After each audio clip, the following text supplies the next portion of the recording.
What makes the greats great? What makes the successful successful?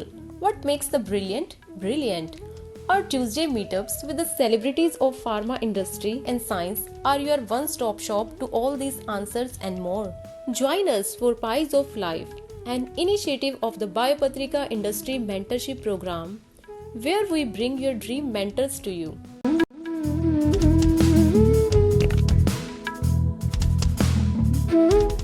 So, Samit, welcome to this session that we have on these Tuesday nights. As you heard some of them, most of us are in the biotechnology field. We are sort of scientists, work in industry and in academia, pursuing PhDs, having PhDs. So we talk about scientific aspects of our lives and things, right? In this conversation that we have that we bring to this forum, we try to understand journeys of what people have done in their lives and to learn from the experiences that you might have had, so that we can all apply it on the kind of decisions that we all have to make, right? So using your enormous experience and expertise in the field of art and intellectual art, meaning in intellectual conversations on art, which we've had so many of, especially from the Bengal School of Art and Santiniketan. You can use that as a forum, but the underlying theme is maybe to understand your life journey a little bit and the decisions that you've made.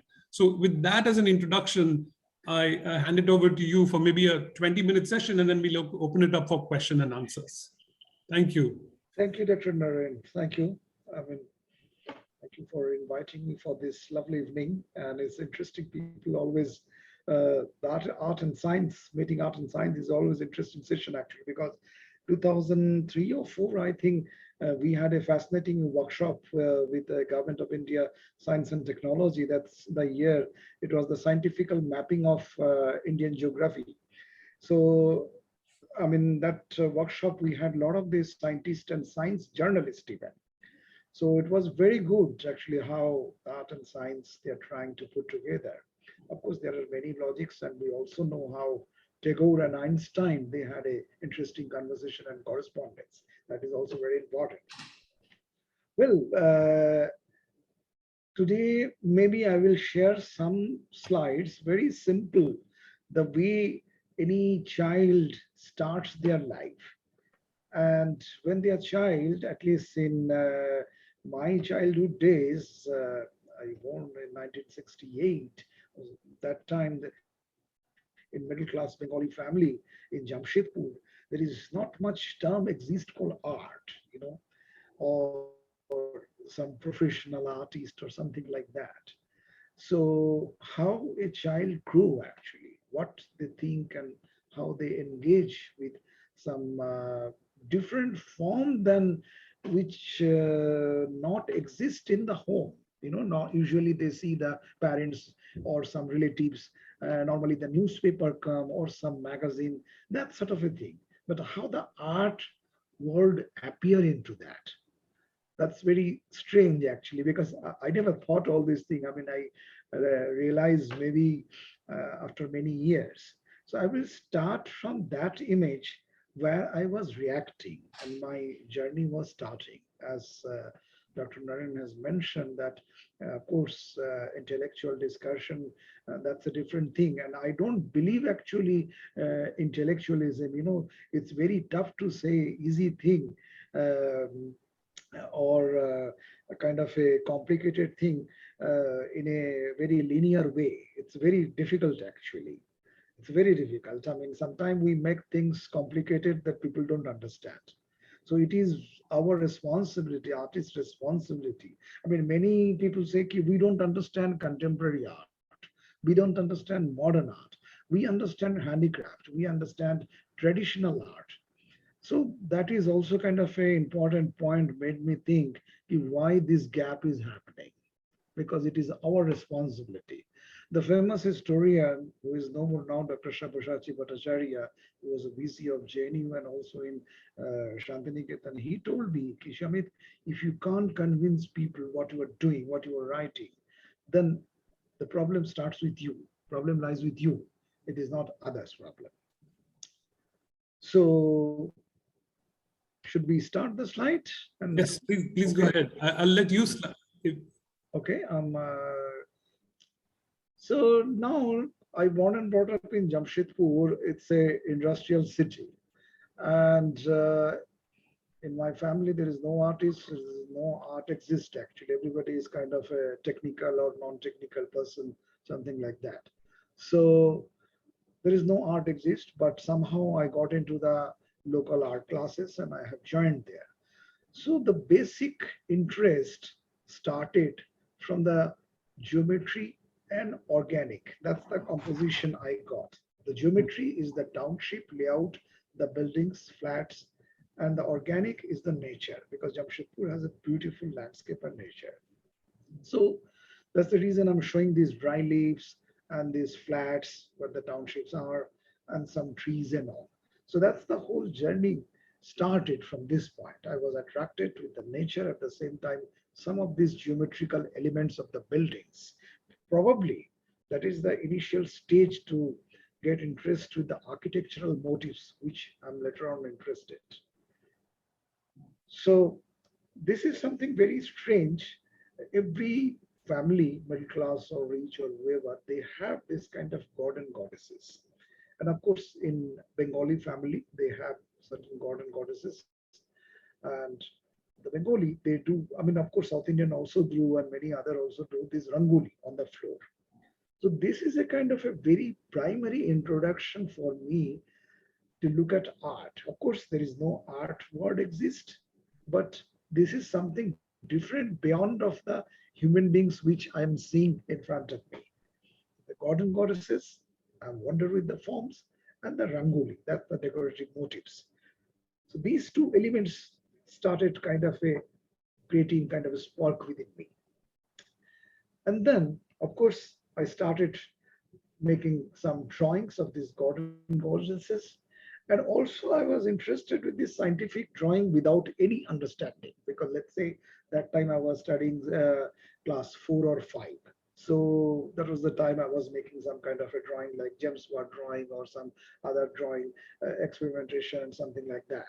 There is no knowledge what it is exactly, what is the image, what it says, nothing. I just got attracted with the geometric shapes and I started copying it. So that's the two basic things started working with me.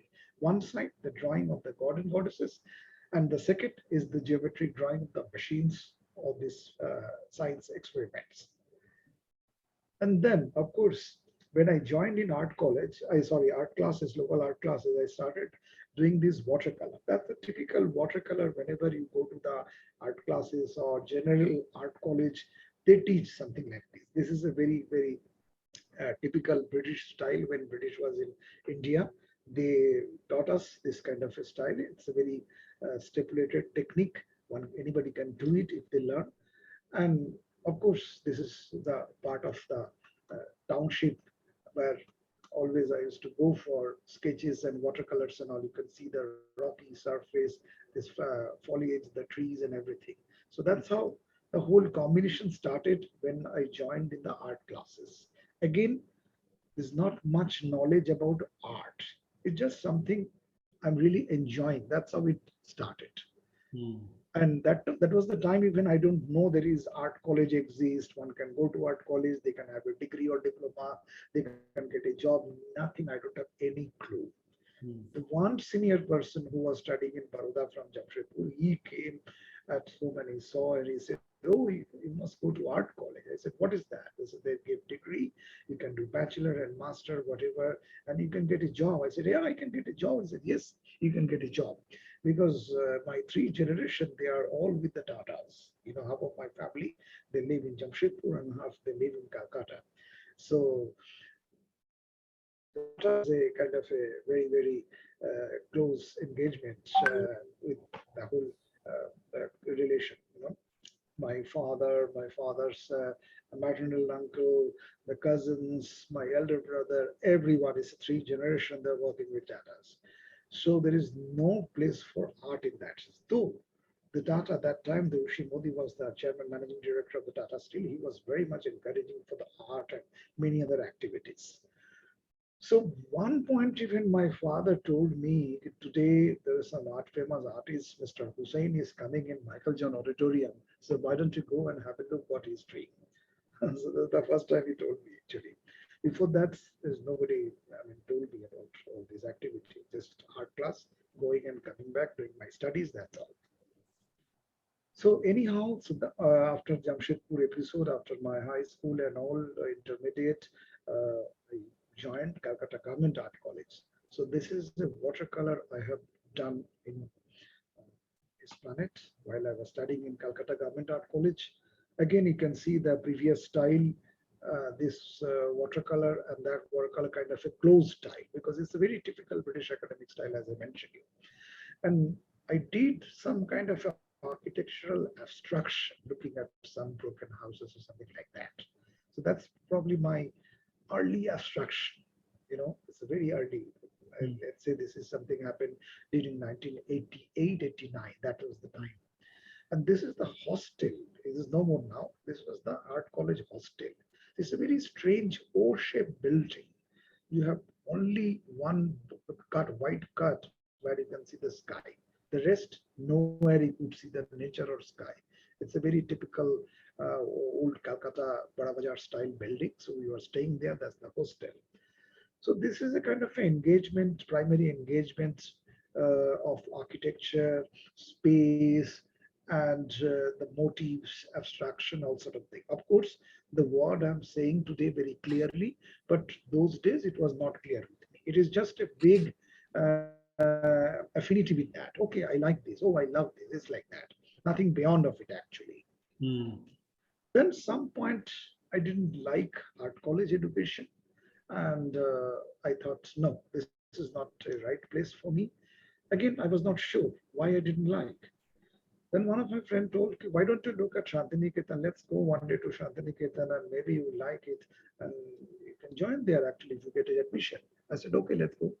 So one day after a year, we went to Santiniketan and somehow I liked the place and I got admission over there.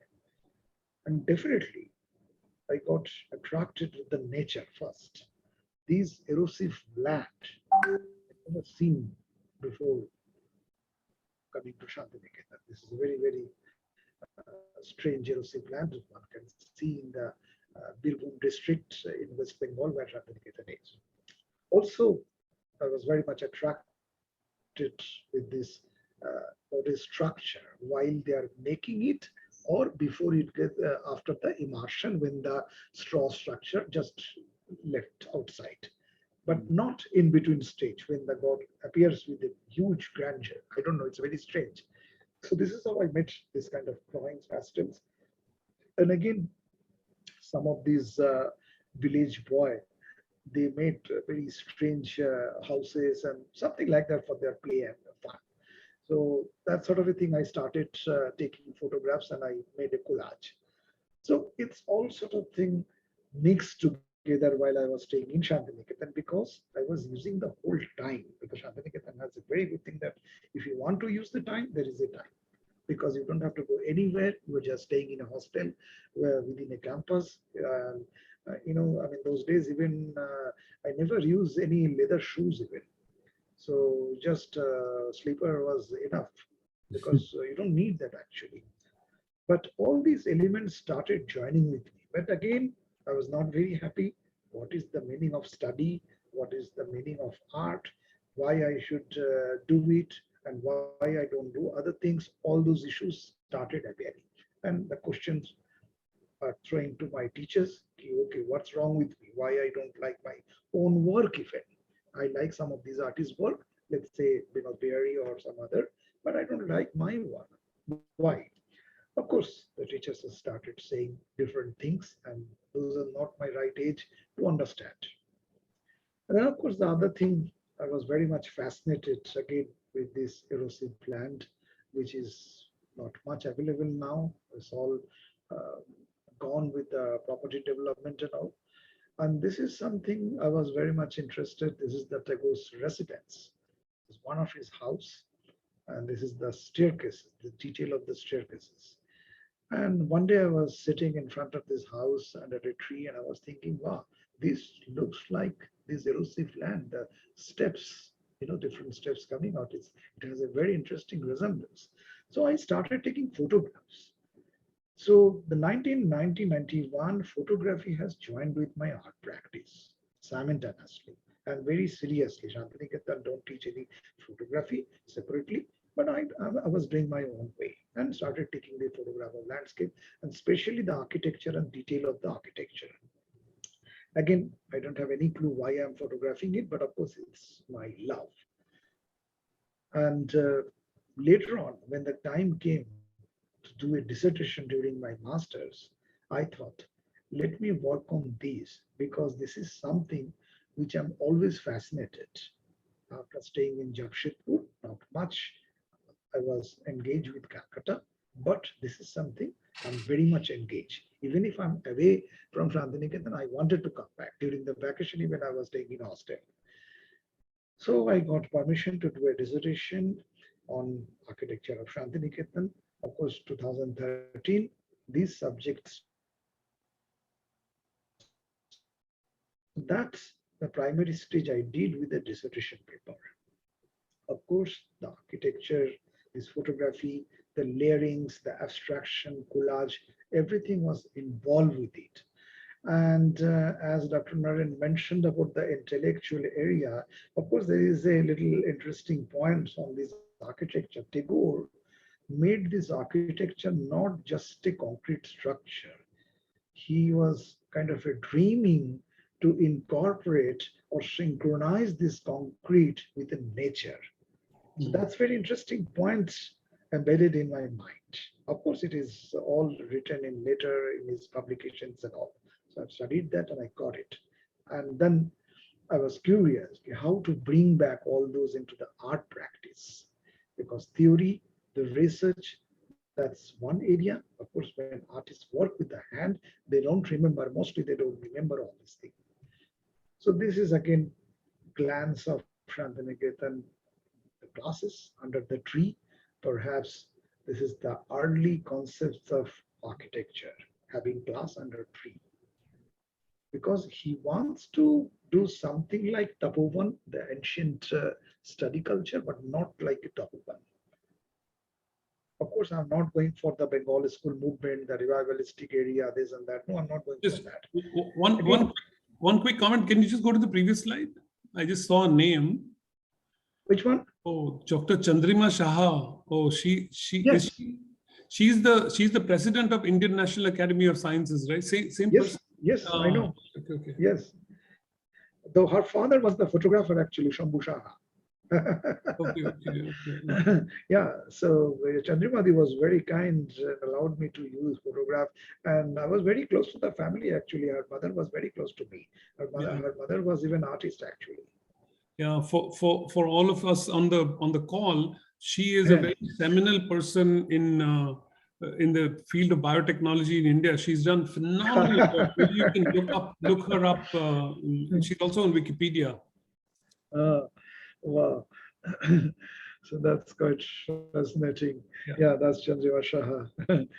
So yeah, certain fragments, again, I'm showing where I got sparked and I got interest to look things back again, because in my art practice, always I have interest to look back. Even if I have done something in childhood, still I have interest to look back. So this image stuck in my mind when I saw first time many years back. Here, three Tagore, this Avanindranath, Gavanindranath, and Somarendranath. They're all sleepy mood in Jorashako House in Calcutta. This is the famous, the Boston Brahmin, and the Kentis Kumaraswamy, the Sri Lankan scholar. And Kumaraswamy is discussing and insisting Nandalal Bose to make some illustrated catalog of the Tagore collection.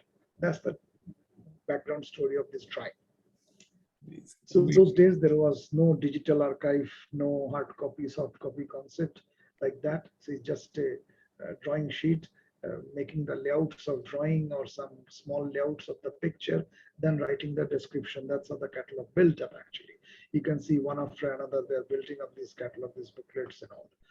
So I was wondering, well, there was important movement, and this is something one has to see that how they were very curious to document the whole thing. Even in science, you have an idea how to document that. You do the documentation. Even in operation in medical science, they do all the video recording and documentation. So this is one of the interesting and primary source of those days, the documenting art or the evidences and archival materials, which was lying in the Tagore houses.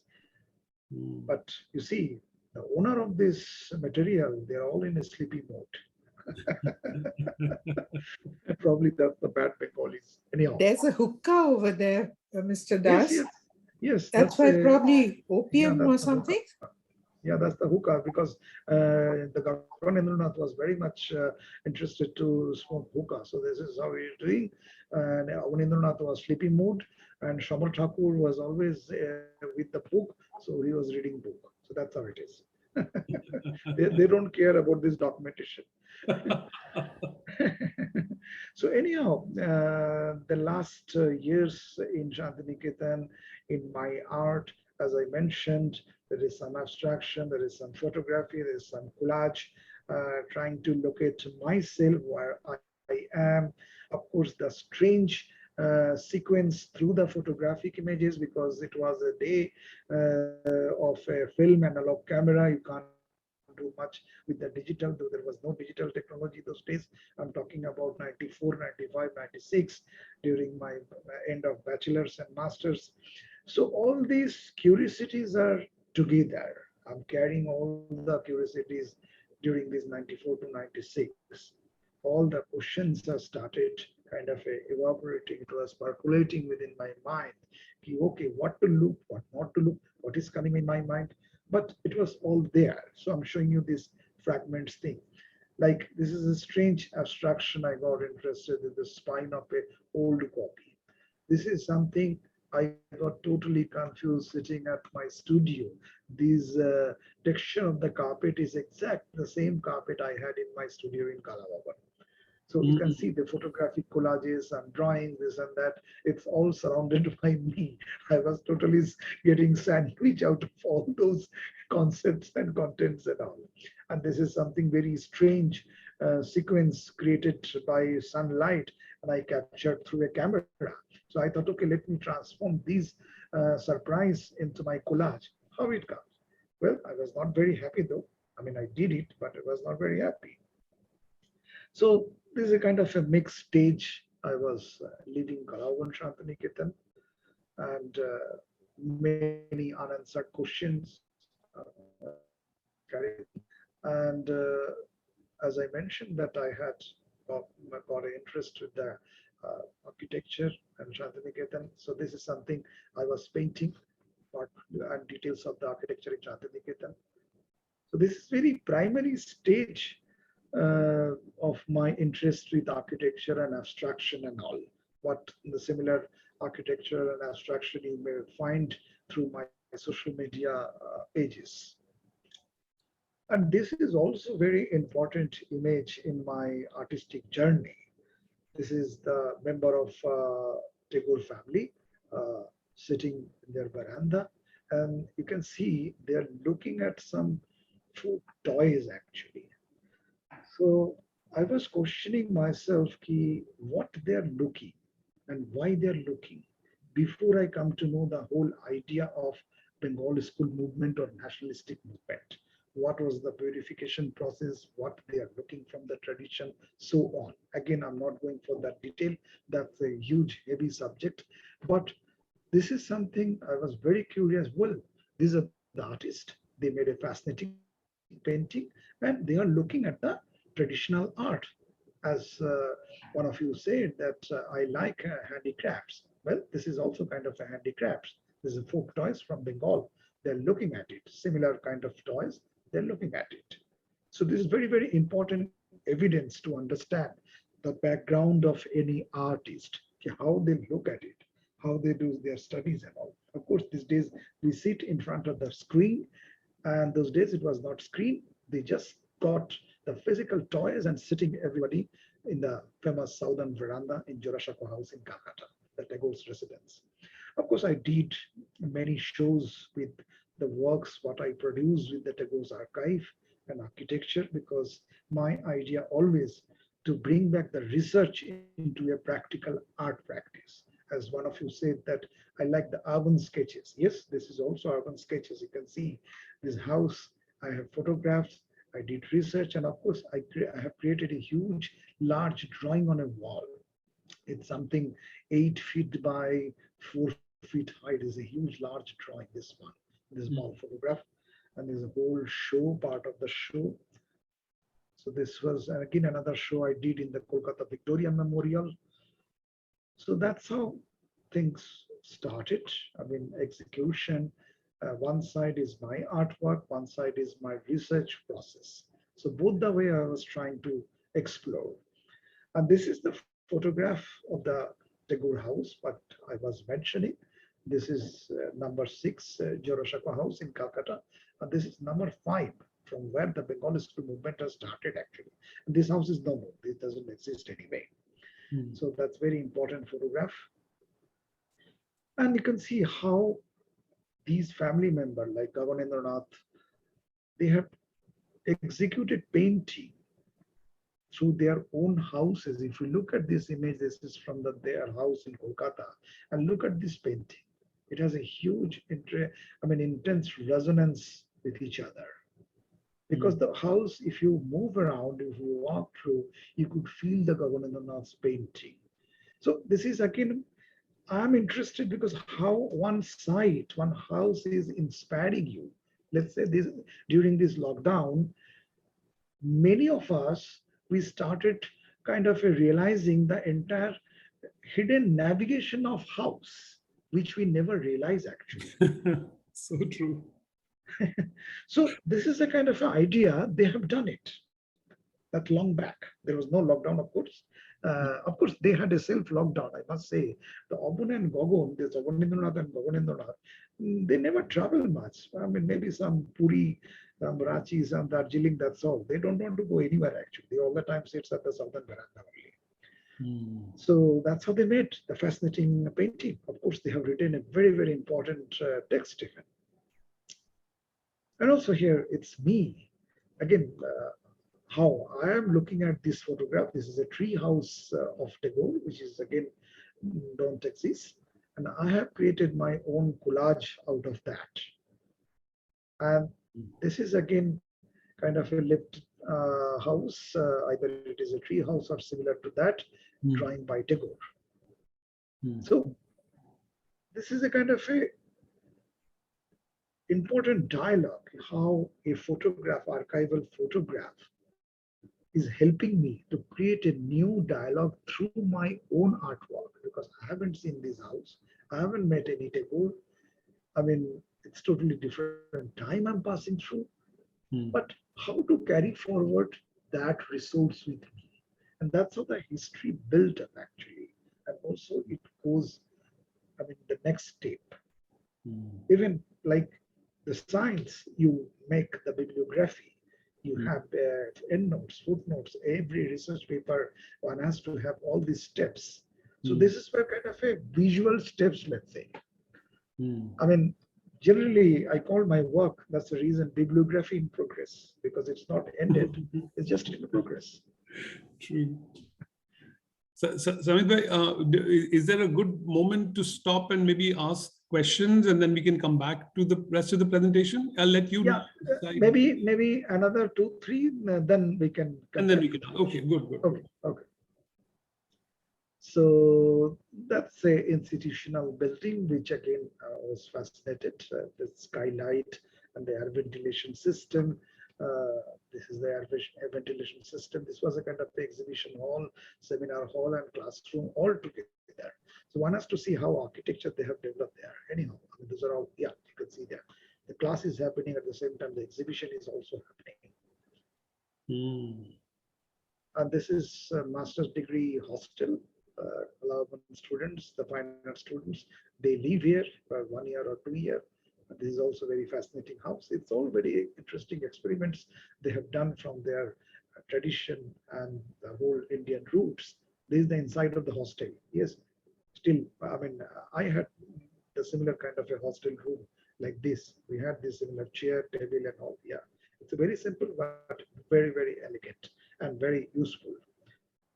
And also there is a construction, uh, kind of a small, it's very small. It's let's say some 15 feet or some 8 feet radius, that sort of a thing. Few people can sit inside, octagonal shaped structure. It's for the tea, evening or afternoon tea. During the tea, there is a idea to exchange the education system, the knowledge. So that's how they built it. And of course, this is something from the Basil altar from Bengal, and that's the Okakura's memorial there. So you see how architectural resemblance goes and all, but I'm not going for that sort of a detail.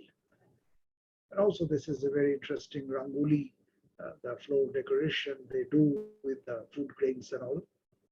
And you can see how this tradition and the transformation architecture happened. This is the Angkor Wat with the stone. This is Santiniketan with the wood.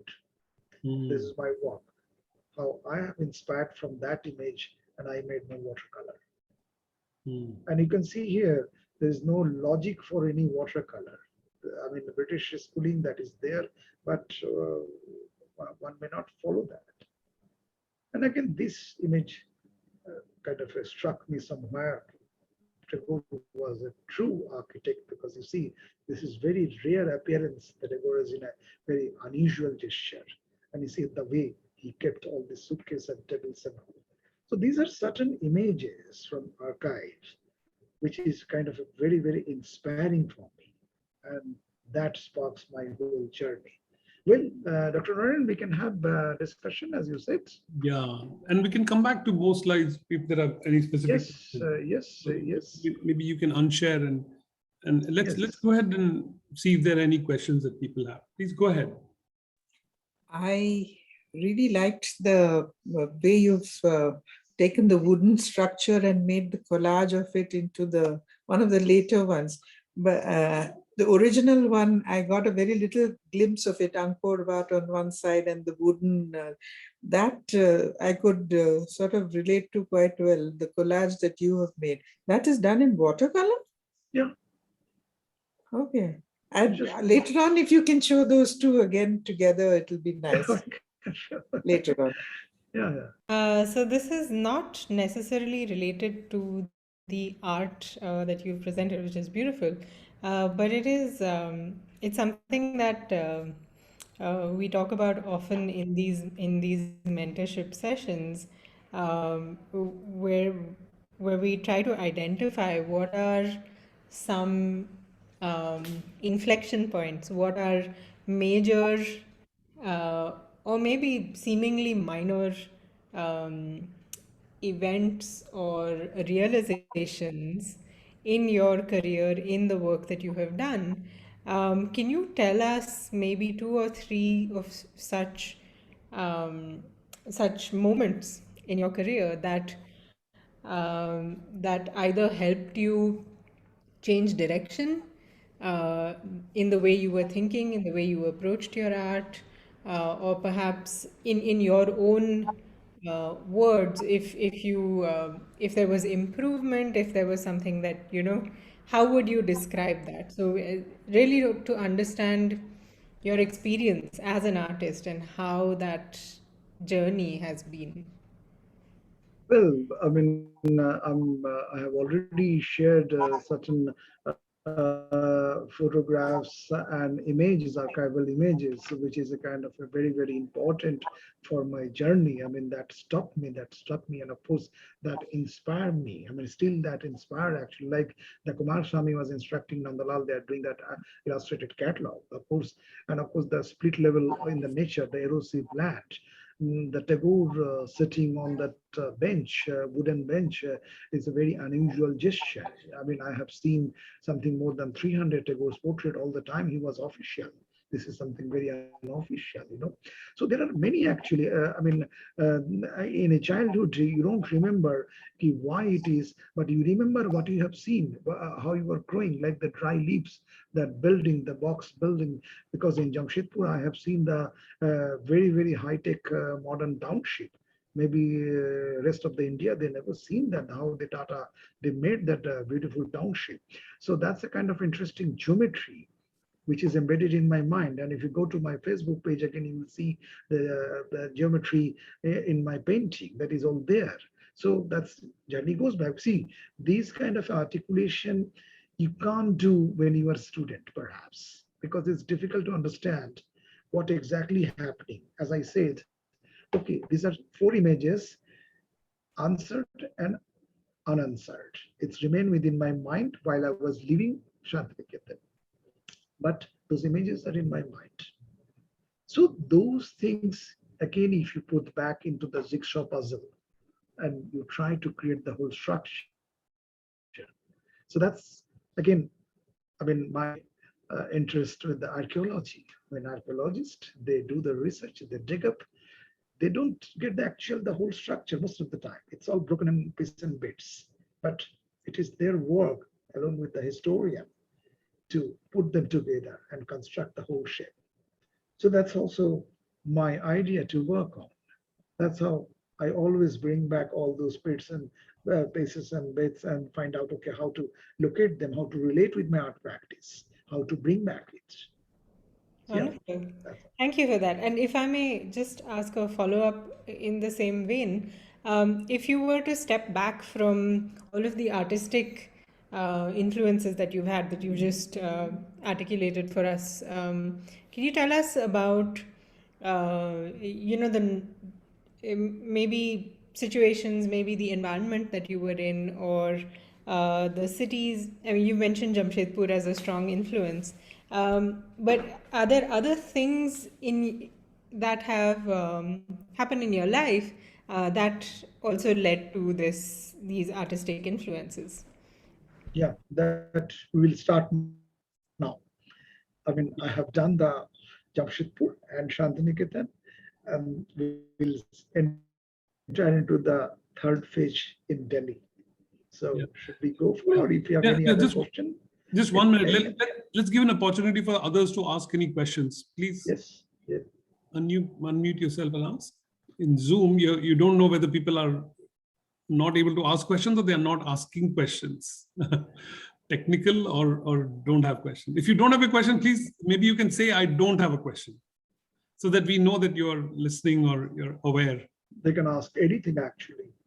So I think I will ask like so one thing I could relate to a lot of, like, I also like the urban spaces and capture those things, and the shades I see in your photographs also. So sometimes I copy from those photographs as well, those kind of photographs. So like, how do you go about learning? Like you don't have probably I don't have something like a way to learn in a formal way. Like, how do you go about learning informal way and still bring in your, like, improve your art or the skills? Let me tell you one thing. When at least I went to art college in my generation, there are two reasons. One is the passion, the love for art. The second thing, of course, we need to do a job. But in your time, in your generation, at least last 10 years or 15 years perhaps, the whole scenario has changed. Now it's a big question, the relevancy of art college and code structure of the art college, right? So you don't need to understand any typical skill. If you can make something, that is your skill. If you're confident on something, that is your skill. Number one. Number two is learning. There are many ways to learn now. There's endless loaded of knowledge now floating in the internet. Of course, one has to look what is right, what is wrong, which way one has to use. And now the third, the definition of art is also changed. One has to find out what kind of art actually you're looking. There is animation, There is a conceptual art, there is a performance art, there is a art like you don't do anything, you just put some collective and name is yours, like as if you have done it. That is also happening. You make computer generated layout and you ask some traditional artist to paint it on large canvas and you sign in of the day. All sorts of arts are there in the market. So it's a very different multi-layer area now. The way I have learned at least, it's a very fixed, streamlined course structure. We used to have a class for 15 days, 20 days for one subject, like portrait study, life study, or still life composition, something is 15 days, 1 month, sometimes that's like that. But that's a different genre of the teaching and the course. Now it's a semester, it's a package. Now even art college, they follow the typical engineering college structure. The semester, 4 years bachelor, 2 years master. And of course, now you have a YouTube. So let's say the typical British schooling watercolor. In my days, I have to learn some way from somebody, some senior or something. But now you don't need that actually. You don't need that because that's a very calculative process, stipulated process.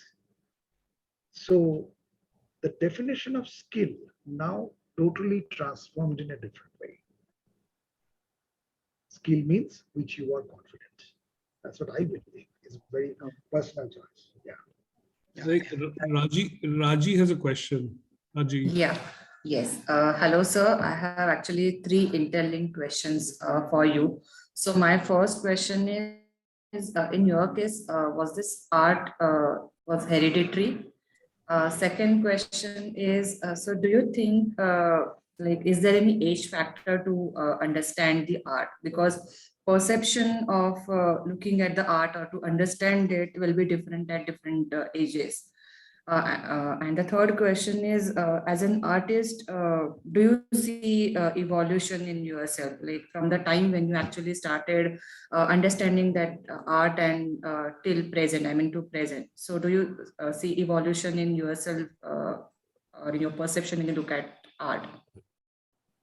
Well, let me start from your third question, the evolution. I mean, the way I have presented the whole image and explanation, you might have seen how I'm growing from my childhood till 94 to 96 during my bachelor's and master before I come to Delhi. So that's your answer for the third question. The second question,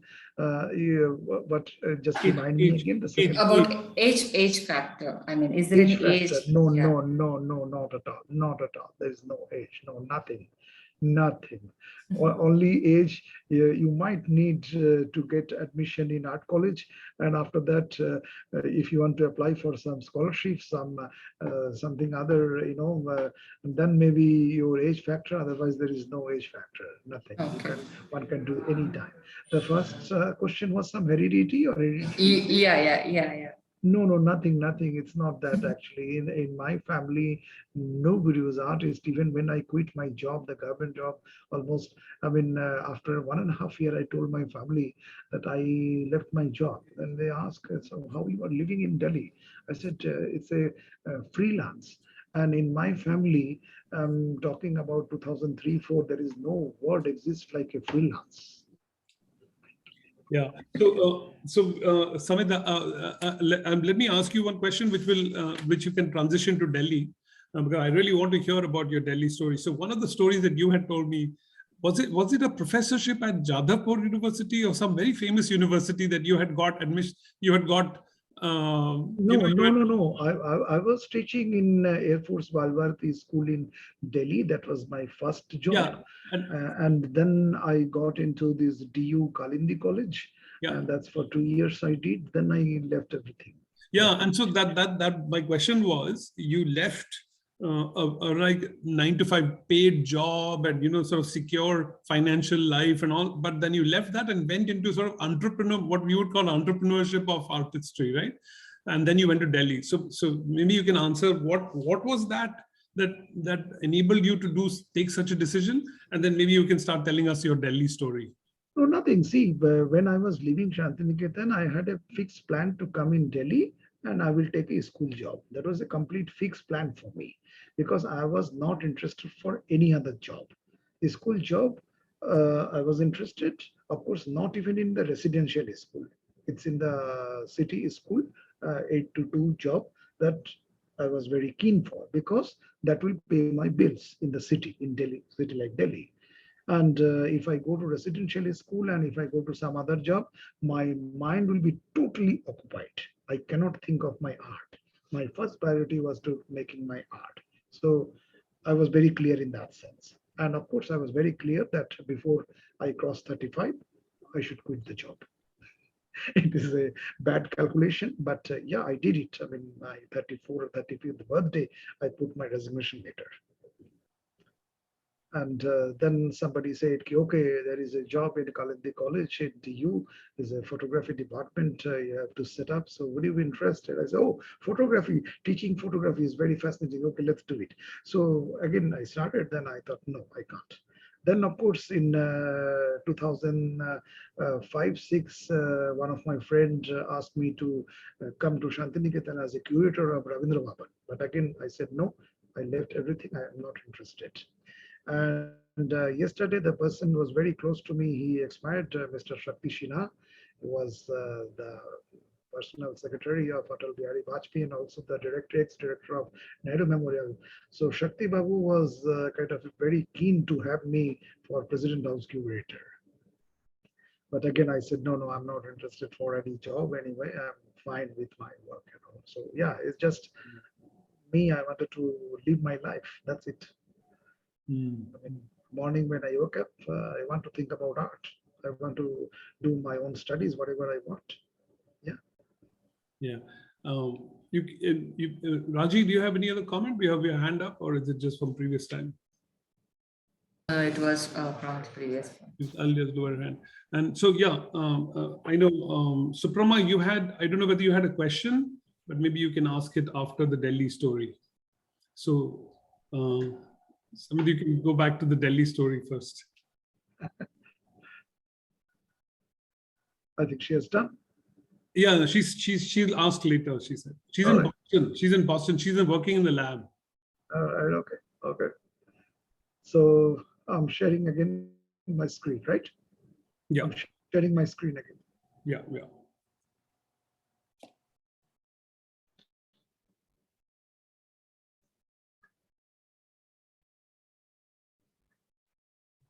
Can you see it? Yes. Yes. Okay. So this is a kind of a Delhi I started living, and this image I'm showing again because this has a very, very interesting layers. You can see there is a middle class structure, housings and all. There is a temple. There is a little bit of greeneries. And also you can see the mountain. It is totally garbage mountain. It's not a real mountain. It's a garbage mountain with some workshop shades and all. So this is a very different multi-layer gesture appearance of Delhi city. So that is the reason actually I'm showing this photo because Delhi is not just a Connaught Place or Golf Link or Prithviraj Road, but this is also Delhi. So and this city has a very, very important dynamics that it always questions you. Who are you and how you want to live? Where is your space? How you are defining your space? And you have a constant struggle with your breathing space in Delhi. And that keeps me alive for my work.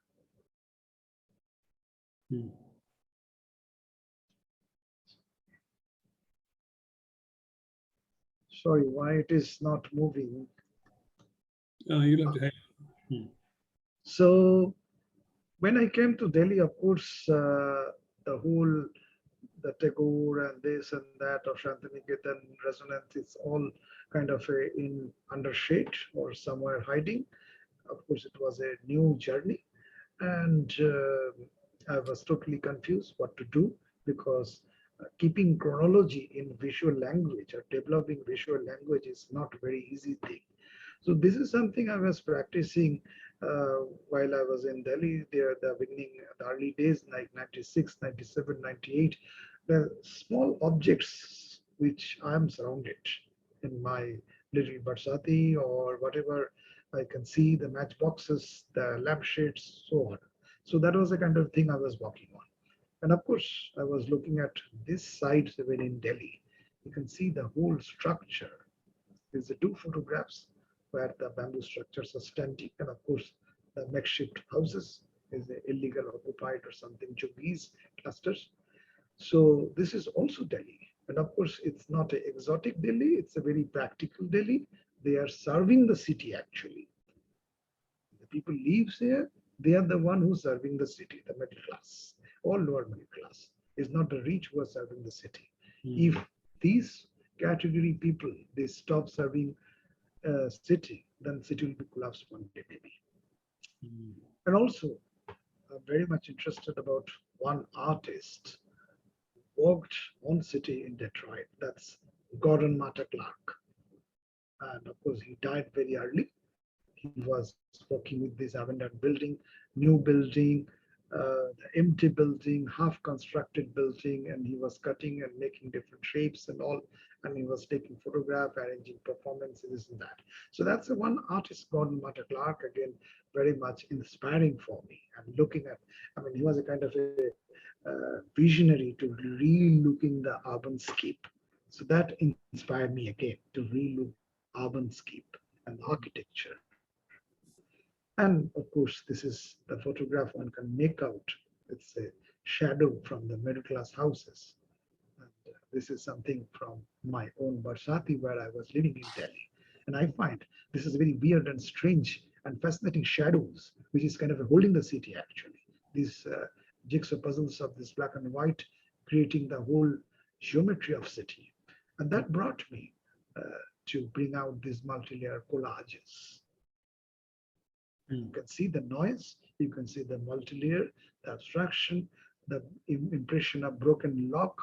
Broken lock is a very, very important symbol of the insecurity. So those things are appearing in my work. And of course, every Indian cities, they have history and the modern and contemporary all. So this is how it looks in Delhi, the history and modern architecture both. So it's all multi-layer development kind of started building within my mind, which is transforming through photograph, drawing and collages and more. And this is also very, very important, striking image and cityscape for me. This also, I say it's landscape rather. And you see, this is a people, they're not the beggar actually. They do some kind of small job like pulling rickshaws, some carrying weights, some shops, distributing some stuffs and all that sort of a thing. And winter and summer, they get these blankets or whatever, this foam padding to sleep in the night. So they pay little rent for this. And one guy is there or a couple of guys are there, they give rent. They're not the bigger, they're not the thieves actually. But this is a very, very interesting economy. This is a very interesting area to look at, the microcosm of the city, how city moves actually. And that interests me in India. You know, this kind of a detail. I mean, I haven't seen anywhere in the world actually, because I've traveled many places in the world, of course, and small places, even interior side in abroad, but I haven't seen such a sparking image and incidents like India. I mean, that is one reason I always wanted to be in India and interested to work in India. I mean, I never interested to settle somewhere outside of the India because this country gives me the whole resource of my work. And this is my photograph, and you can see the collage here with my photograph. Of course, it's all urbanscape and city. And this is from Chami Mosque. We talk about installation, the belief and religious concept. So you see how these relics of Hazrat Muhammad is kind of a locking here. Look at the size of the lock and number of locks. And also this is a Quran is like a whole installation actually in art term, if you call it the installation, this is like that. There's a whole Quran is sitting here. And if someone comes to the Jami Mosque, they can take one Quran and they read it actually. So that's how it is there. And of course, this is from the old Delhi area. You see how the makeshift structures has grown up. And also this one, this has got very interesting old ancient motif effect. This is something British era motifs, the grills and all. Right. It's complete Yeah, painting actually. yeah, they're absolutely gorgeous stuff here you're showing. We are on the top of the hour. I mean, maybe you can summarize some of the main things, and then maybe we can do another small set of question and answers. Yes, yes. I'm Is just that okay? going Yeah. fast now because nothing much to say on this. It's just my work. The word I have already said. So yeah. Beautiful. Yeah. Very abstract and Yeah, you can see the city is a reflection over here. And of course, how people are using the spaces and all. yeah. Amazing. Would you say majority of your work is collage, where it's a combination of different things? Yeah. And also slowly from architecture, the archaeology has involved. Again, you can say it's a study of the past. I was always interested. So archaeology has been incorporated at some point with my work. So that's how it is going on.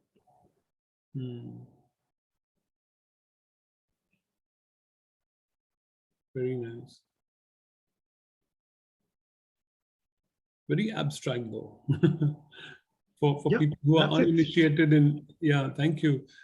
For people who are uninitiated in appreciating art, maybe it's not easy to find appreciation in this space. So maybe we can open it up for a few questions, and I've asked Shruti to do a quick rapid fire round with you, but maybe after that, before that, maybe open it up for a few questions if there are any.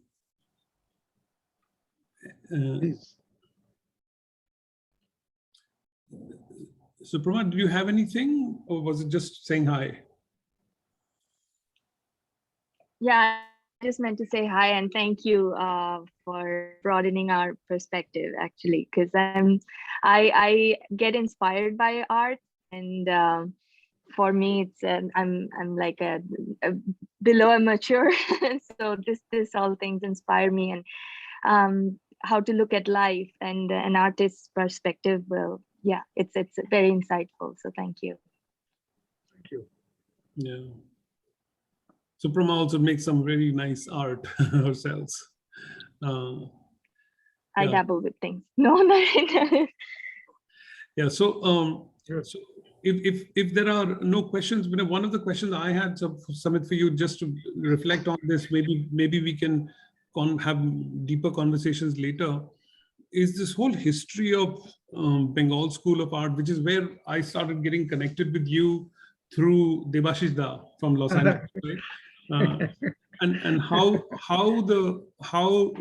so the Bengal School of Art in India in the early 1900s transformed art in India. Maybe a few words on that would be, historical perspective would be useful just for everyone to hear.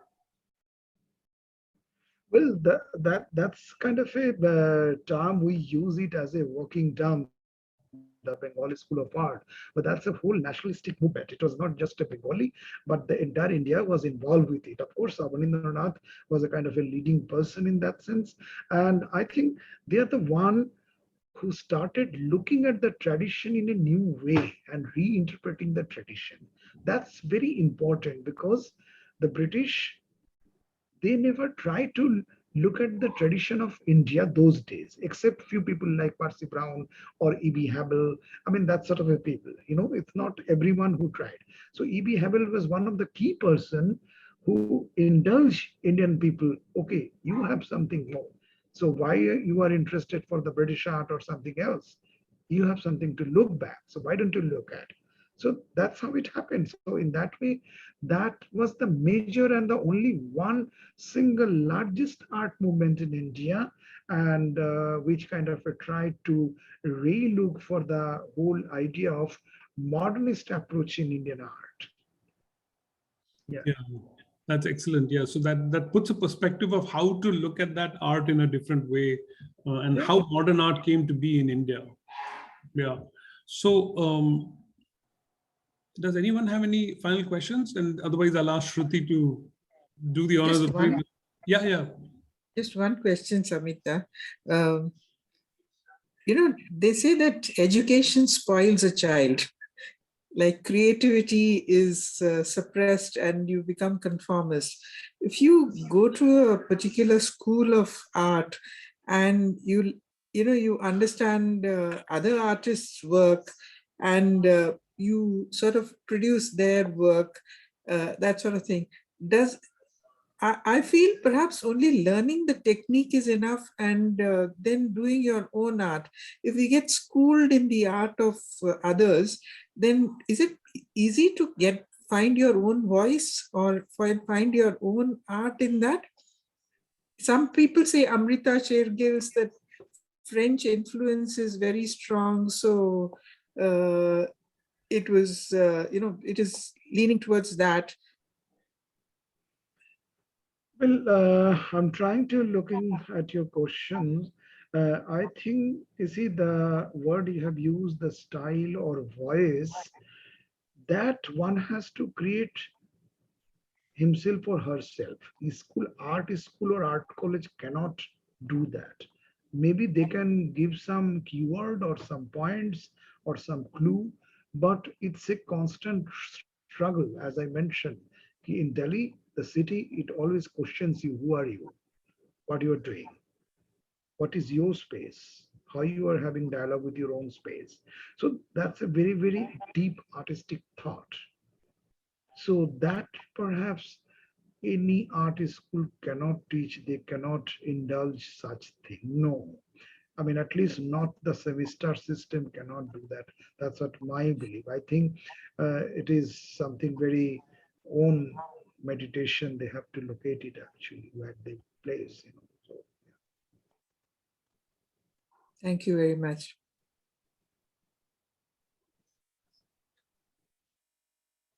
You're not audible, Narendra. Sorry, Shruti, take it over.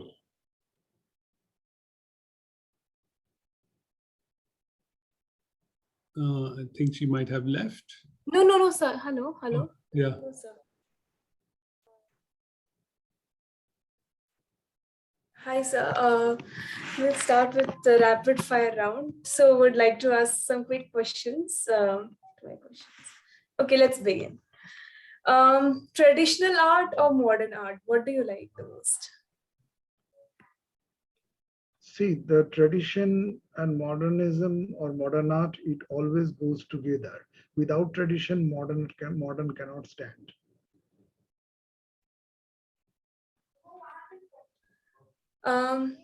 So when are you most productive? Which part of the day you're most productive? Anytime it could be productive. There's no fixed time. Of course, I'm very much morning person in that way, but anytime it could be productive. Yeah. So what is your hidden talent that people don't know? People have not discovered about you. I don't have anything hidden actually. I'm a good cook. I'm a foodie person. I'm a very good driver with the knowledge of history. So these are all exposed actually. Many people, they know all this thing about me. Yeah. Of course, I'm a extremely naughty boy in that sense. You can't imagine in my age in 53 how naughty I am. Nobody would imagine that. And nobody would imagine or still what I do like a hostel days. Yeah. Only a few people knows. Yeah. So if you were not in arts, which profession you might have chosen as an alternative? Oh, maybe as I mentioned, you cook or the driver with a good knowledge of history. I really love it actually. The driving and showing people with the different historical things and describing. Yeah. Love it. Yeah. So what advice would you like to give to your younger self? Like, based on your experience, what advice would you like to give to your younger self? Oh, I'm afraid to give any advice to younger people because they are much more smart or smarter and knowledgeable than me. Always I have to learn from them because these days technology is dominating. Though I am a very, very tech savvy person, but still I know the young brain, that works very well with the technology, and technology takes it over everywhere. So now they don't need original primary research. Do just paraphrasing and it's end of everything.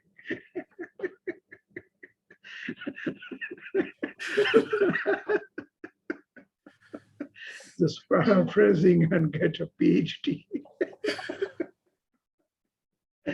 No. I think younger are very smart and knowledgeable than me. I mean, always I'm interested to look at the younger mind actually. So yeah. So your younger self was smarter than you, indeed. I really appreciate that actually. I'm saying it is a very positive way. I mean, we are not much conscious in our student days or childhood days. I think this generation, younger, I mean, I'm talking about the last 15 years even, they're very, very smart and efficient actually. Yeah, it's very good. What are you most proud of? I mean, what work of you're very much proud till now? I mean, it Nothing, can be in any no, aspect. nothing makes me proud in that sense. I don't believe on that word proud actually. No, no. Mhm. Okay. If you got an opportunity to teleport somewhere, which location it would be right now? Teleport to some place. No, I mean, I'm always interested to be in India, and definitely I wanted to be in Delhi, so that's how it is. I had all my opportunities to stay many places in abroad and all. I'm not interested. No. As I mentioned already earlier, this is my resource, this is my food. So primary food. Yeah. Okay, and finally, would like to ask you one last question. How do you define happiness for yourself? Happiness, define happiness. Yeah, I mean, you see, I'm very focused and confident what I want in my life and what I want to do. So as long as that's all happening, so I'm happy. That's it. Because I'm very confined in that sense. I mean, I live within my life. You know, the corona has taught many things. I think one should understand that thing. One should live their own life. They should not go as a parasite life.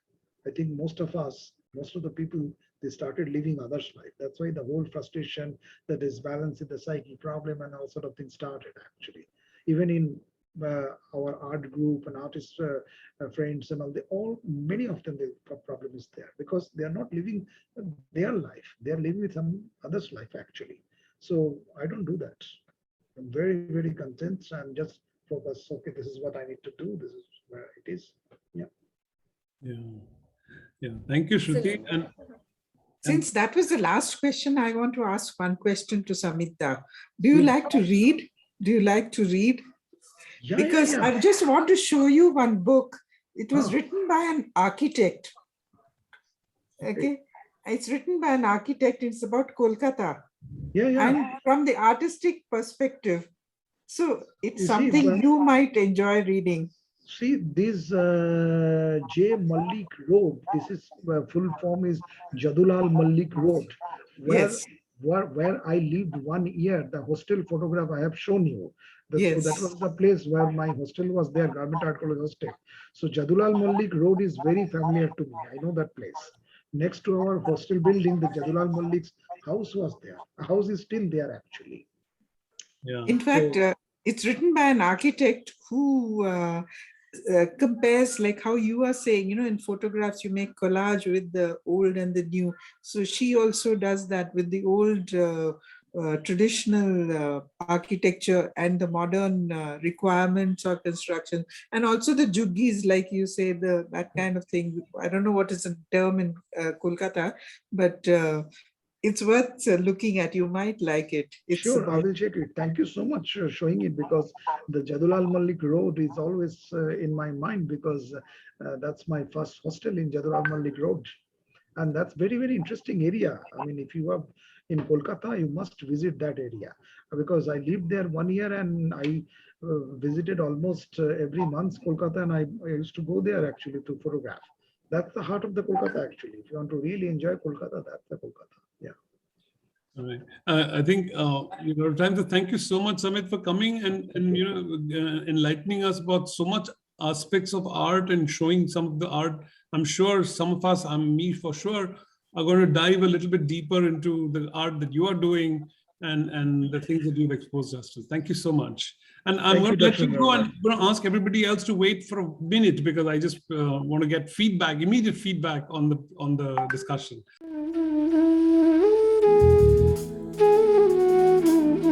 A network should last a lifetime. Let us help you create lasting professional relationships with our world-class mentors through the Biopatrika Industry Mentorship Program. A strategic guidance program unlike no other, full of expert interviews, industry internship opportunities, CV writing, inflection point analysis, life maps, and of course, the gateway to your dream career.